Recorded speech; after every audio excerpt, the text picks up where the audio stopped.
In today's video, I'm going to teach you how to add payment method in Odoo.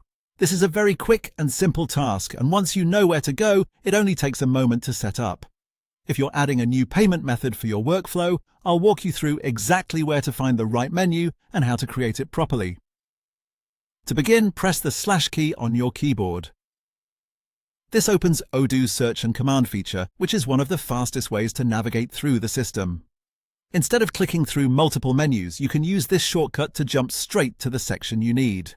Once the search bar appears, type payment methods.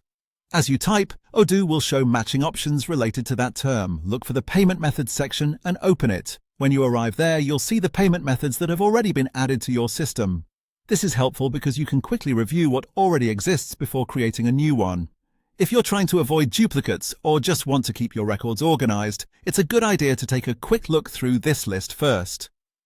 To add a new payment method, click New at the top left. This will open a blank form where you can enter the information for the payment method you want to create. Now give the payment method a clear name and fill in its details. The exact fields you see may depend on your Odoo setup, but the main idea is to enter the necessary information carefully so the payment method is easy to recognize and use later.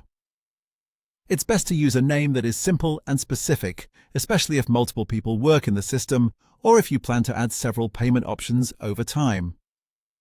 After entering the name and details, your new payment method is ready. At that point, you've successfully added it to Odoo, and that's all there is to it. As you can see, adding a payment method in Odoo is a straightforward process. Open the search with the / key, look up payment methods, review the existing list, click New, and enter the information for the new method.